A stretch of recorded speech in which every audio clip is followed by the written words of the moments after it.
Hello, I'm William Michael of the Classical Liberal Arts Academy, and it's Friday evening, March 24th, and I wanted to take a few minutes to share a couple of, I guess we could call them announcements, or updates, I should say, for Academy parents. Two things that I'd like to share before we head into the weekend, which I'll probably follow up with written announcements on. First of all, if you go to the Academy website, you're going to see that the name of the program is changing. It's changing from the Classical Liberal Arts Academy to the Classical Liberal Arts Society. That change has beneficial legally, in the paperwork for a few months. It actually was changed back in November of 2022.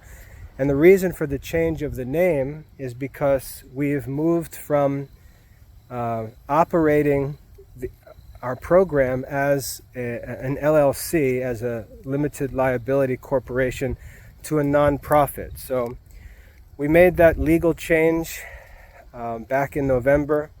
And when we had to name the nonprofit, because we understand that at this point in our history, if you will, we're doing a lot more than just offering an academic program. And so we gave the nonprofit a broader name that sort of includes more activity than just academic work strictly. So you're going to see information on the website changing, and you're going to see Classical Liberal Arts Academy changing to Classical Liberal Arts Society. It has no effect on anything in terms of everyday operations and studies and things like that. It's simply a sign of the reality that the structure of the business behind the scenes, I don't like to call it a business, but the structure of the program behind the scenes has just taken a change, and it's moved to a nonprofit organization. And it's adjusting the name to reflect that, I think, a little more accurately in terms of what we're doing as a nonprofit. So don't be alarmed by that change. It's simply a technical thing based on behind-the-scenes stuff that really doesn't affect any families or students in their daily work. So that's issue number one. Secondly, I wanted to provide an update on this talk about accreditation. Yesterday, or 2 days ago actually, I formally paid my membership dues, and the Classical Liberal Arts Society became a member of Cognia, which is this, we should say, educational development community with a view to preparing for the accreditation evaluation and all that stuff. So we've taken the first step in formally becoming members, putting the money on the table, which I think is really the main issue in all of this, to be honest. And I think there's reason for that. It shows a commitment of an institution to more than just making money. It's also willing to put money on the table for the sake of self-improvement, and as a sign that it's interested in subjecting itself to outside evaluation, regardless of what that evaluation actually consists of. It's just a sign that we're not running a diploma mill and just trying to rip people off or do some other underhanded stuff in the name of education, exploiting the ignorant. So I'm pretty comfortable with the idea, even if it is just a financial issue. It still makes sense.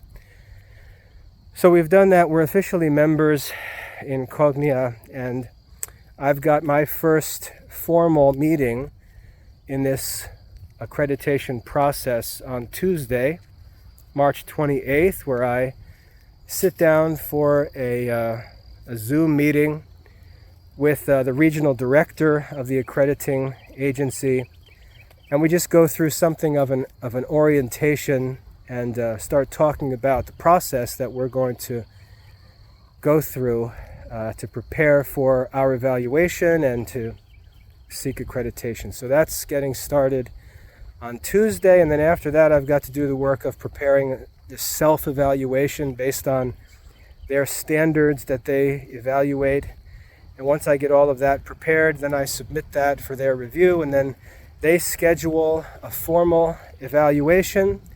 And if that evaluation goes well, we get recommended for accreditation. We're labeled candidates for accreditation, and the process continues. If our evaluation were to be terrible, they simply send us back to the drawing board with things to fix and stuff to work on, and in the future we reschedule another evaluation and try again. So it's really not any sort of stressful thing. It's just working to understand the standards that they evaluate and then demonstrate that we meet or exceed them, which I'm pretty confident we're going to do. And at the worst case, we simply prepare for a second evaluation later. So that's where that's all at. So that's underway, getting started.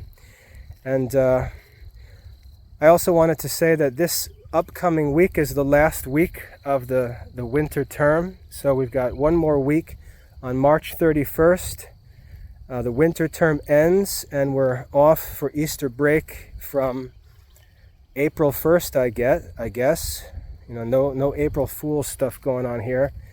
But from April 1st, the following week is Holy Week, so I really don't want to have anybody distracted by any school stuff or classes during Holy Week. Go enjoy all of the masses and activities at your parish. It's the best way to celebrate the holidays, is just to be at your parish and celebrate the holiday through the sacraments. So that's Holy Week, and then April 9th is Easter Sunday. The following week, Easter week, the academy's closed. There won't be any live classes, no live support, things like that. So that whole week of Easter week, we're all free.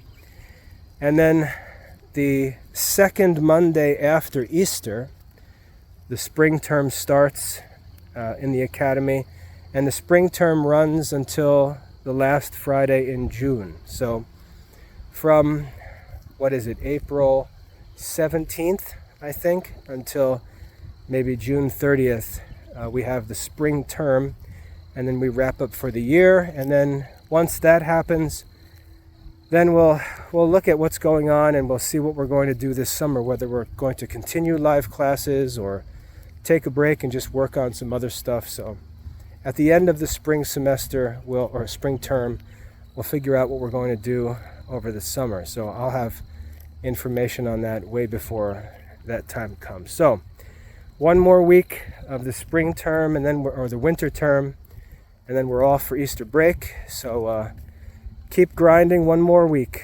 Let's keep the kids moving, try to get some more done, wrap up well so that we can go into Easter break excited about our achievement. I know I'm very happy about my own children's progress and the progress of students that have come into the academy this past year. Their achievement's been really amazing, and I think we're in a really great place moving forward. So let's get one more week of good study in, and then we'll take a break and celebrate the resurrection, which is the greatest holiday of the year. So hope that's helpful. Just a couple of updates. The name changing to Classical Liberal Arts Society. Status of the accreditation process and what's going on there. And then lastly, just understanding the academic calendar and when we're breaking off for Easter break. All right? I hope that's helpful. God bless.